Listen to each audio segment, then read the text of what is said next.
Good day. Thank you so much for joining us. Today we have Judy Johnson, the coordinator of the Brahma Kumaris Meditation Center in Halifax, Nova Scotia with us today, along with myself, Erin, and Debbie from the Hub, the virtual center for the BKs here in Canada. Welcome, Judy. Thank you, Erin. Nice to be with you, Hubsters. Thank you. We just are going slowly across Canada virtually and having a little spotlight on some of the different meditation centers in the organization of the Brahma Kumaris in Canada. So today with Halifax, we're wondering if you could tell us a little bit about the spirit of the meditation center in Halifax and sort of paint a picture of what it's like to go to the Brahma Kumaris Meditation Center there in Halifax. Oh, lovely question. Okay, thank you. It's a three-story home, a residential home in a kind of busy neighborhood. And so when people come in the front door, the first thing they see, oddly enough, we have this chandelier, which is spectacular, and it just came with the house. And people often see that and go, oh, and they feel that they've landed in a place that's a little bit royal, a little bit above the ordinary. They feel the vibe of welcoming, hospitality, warmth, like home. There's a homey feeling. And, you know, in this Atlantic Canada, part of Canada, homey is very much part of the culture. And I think we've thought over the years, having a place that's a little too commercial looking or yeah, commercials probably would be the best word, doesn't seem to fit the area. So somehow the hominess really fits, and people always leave saying, oh, I just felt like I was home, you know, or they felt comfortable here. Or so that's the feeling, kind of a homey but a little bit royal or extraordinary environment. So that's the feeling coming into the place. Great. And I know you do a lot of programming, and COVID has certainly changed things for you. We'd like to learn a bit about what you offer online that would be useful to any of the BKs and friends of the BKs across the country who might tune in. What kinds of things are happening online from the Halifax Center? Well, you know, when COVID began, we recognized immediately that many of our people would be quite sedentary, and some of them were older in body. And also just the feeling of being together would be missing. And so we began doing something a bit unusual. We have a friend who does Hatha Yoga, and we have another friend who does hipster Pilates, like protecting your hips.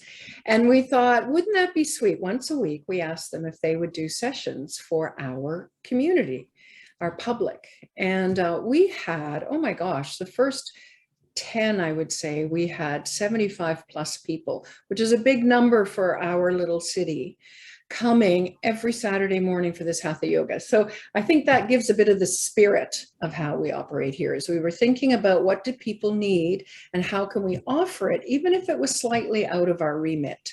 Since we don't do Hatha Yoga, we do, you know, Raja Yoga, meditation. But of course, at the end of the Hatha Yoga, we all had a little meditation. So that morphed. That began by showing people we're here, we're happy to do things online, and the feeling of coming together was really important. And then that changed into, we started offering our introductory course, meditation course, which we do here as a workshop. 5 weeks of workshops. So there's an experiential activity every session. And we challenged ourselves, how could we make Zoom experiential? How could we continue the workshop approach? So have people do things. And so, you know, those that teach here got really good at replicating a workshop environment on Zoom, which is very nice, especially as Zoom became quite a flat surface for most people and very passive. So we continue to offer introductory course. We do an inner power course, 5 weeks, exploring the power of the soul, the inner power that we each have. And each week we do 2 powers, and we really explore the difference between power as we understand it in the world and the inner resource that we all have. So we continued with the inner powers course, and then we continued with another course we have is practical tools for meditation.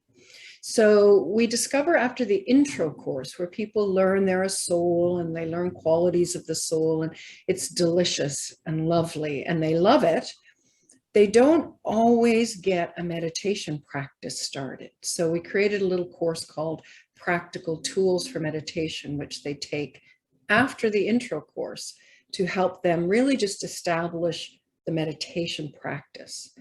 And so we continued with all of those in workshop style all through COVID, the whole year and a half. And then we started playing with retreats. People love to come for a retreat, and people had nothing to do on their weekends during COVID, especially during the winter.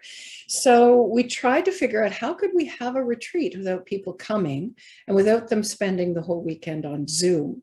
So we created these self-directed retreats where we would send them, we would meet them online Friday night for a little welcome, half an hour, little meditation and chat.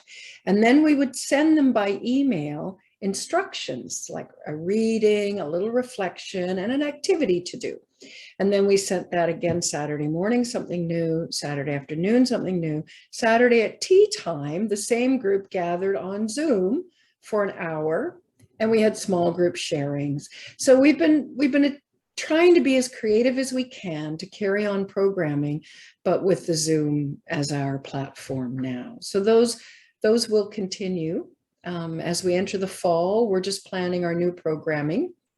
And I think we will probably until Christmas, we will keep up some kind of hybrid programming like that, because it's proven to be very robust for us here. And it's certainly made us stretch and grow and learn. And so I think a commitment to outreach, a commitment to be a bridge for the community and be a place where people can find solace and peace and comfort and empowerment, insight, realization, to strengthen the self. And we've heard that there's a special event coming up in September, I believe, called Peace Halifax. Is this true? Could you tell us a little bit about this and how people can join? Show us a t-shirt. That's great. Thank you, Erin. Erin was here one year for Peace Halifax. It's a wonderful event. Well, I came home from United Kingdom one year where they were doing Peace in the Park at Oxford, our big global retreat center. The grounds were filled with tents and events. It was amazing. And so we thought to do something like that here, but we're pretty weather dependent. We can't do too much outdoors reliably at that time of year. So we created something called Peace Halifax. And it's really just a peace festival for the day. We started in Pier 21, which has incredible significance for Canada. It was the point of entry from all immigrants, for all immigrants coming via boat. In the days, the only way you could access Canada was by a boat. So it's the equivalent of America's Ellis Island, our Pier 21. And we got a huge conference room, well, more than a conference room, multiple space auditorium and theater as our first ever location for Peace Halifax. And we set up like all kinds of things, pocket raves and mindsets talks for 20-minute talks, and a hatha yoga and a Zen garden, a great big huge sand box that people could sit by and find peace. And we just did all kinds of wonderfully creative things. For 2 years we were there. And then the Central Public Library, we have this amazing award-winning library. It's architectural design, looks like a stack of books. Beautiful, beautiful library downtown. And they reached out to us and said, we'd like to host Peace Halifax next year. We went, what? So instead of, paying for a venue, we were offered this entire 5-story building for a whole day. So for 2 years we were there, and we did a flash mob down the stairs in the public library. We'd always dreamed of doing a flash mob, just appearing peacefully in some public food court or food center or something. So we did it at the library, which is like a dream come true. And we have this big concert every year, and every year we get higher quality performers. The first year we had beautiful quality, always high quality, but first year we had someone local who wrote a peace song for us and sang it on stage. Beautiful. So every year we get more concert performers, and then when Zoom hit, we decided to go online for 6 hours, which seemed ridiculous. And it was at the start of Zoom, so people weren't fed up with it yet. It was still pretty new. And we did 6 hours of programming on Zoom, and they were interactive workshops and laughing yoga and hatha yoga. And halfway through, somebody, even in our group, who had been part of the planning, was asking questions of the person conducting the session, completely forgetting that it was recorded because it felt so real. So it was a really wonderful thing. So this year, yes, this year, every year it's in honor of United Nations International Day of Peace, which falls on the 21st of September every year. And so we picked the Saturday closest to that. This year it's September 18th. And because COVID's left, the library very cautious about how wide it opens and how quickly, because they can't know who's been vaccinated. And we love our public libraries because of their accessibility to everyone. So library has been a little bit cautious, rightly so, about how to approach it this year. So this year we're going to do 3 things. A big change of pace for us. We're going to keep the concert, which will be lovely. And we have Rose Cousins, who was a very famous local performer, and Zamani Miller, another famous local performer. We have a beautiful concert at 4 o'clock. The second thing we're going to do is we feel like people need connections this year. So we're going to do something called the Living Library, where we locate people at 5 different stations around the library, and you sign them out as a human book. And so we advertise in advance the book cover, what the book is about. We have a nurse of 43 years here, retired nurse, whose book will be called Intensive Care for the Soul.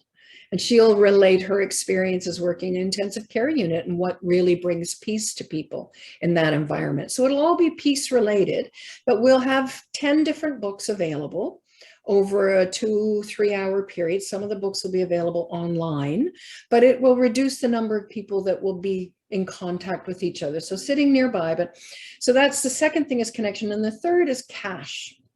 We're going to hide geocaches all over the city in the main parks of the city. We've got 3 beautiful big parks, and we're going to call it Finding Peace. So it's a big family event to go off racing around looking for these geocaches that have been hidden with your app. And inside every geocache will be a little peace gift for people. So it takes us outside, takes us away from closed spaces, and it gets us having a little bit of fun, which I think we all feel we're ready for. So this year, the theme is Joy of Peace. Great. And we're going to have the website up on the screen for people to join, but you're saying some of the Living Library will be online and the concert? Concert will be live streamed. You'd have to be in the municipality to find the geocache. But stay tuned. Maybe we'll have Erin hide something in North Bay. We'll tell you how, Erin. That would be really great. So lots of programming happening and a big event coming up. And just to wrap up our little conversation that has really given the energy, I think, of what happens at the Halifax Center, what's a gem of wisdom that you would like to pass on to all our friends in Canada who might be seeing this spotlight on the Halifax Center? I think for me, the wisdom of this time is to keep myself inspired. So I encourage all of you to keep yourself inspired. Do whatever it takes to keep your energy up.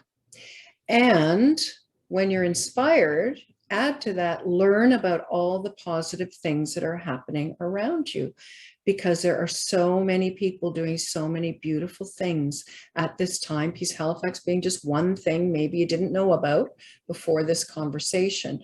So I think it's important that we keep our own energy up, we keep ourselves inspired, and then that we learn about the goodness that is being expressed by humanity right now, because otherwise it's a pretty bleak and distressing picture, and we don't need more anxiety. So it's personal responsibility to stay inspired and learn. So that's what I'm using right now for myself as wisdom. Wonderful. Well, thank you so much for sharing and bringing us into a little experience of what it's like at the Peaceful Meditation Center in Halifax, Canada. It's so lovely to be with you, Judy. Thank you so much, Judy. And Everyone who's watching can check in anytime to some of the events happening at the Halifax Center now that you have been invited by the coordinator. Thanks, Judy. thank you both for all of the wonderful hub work.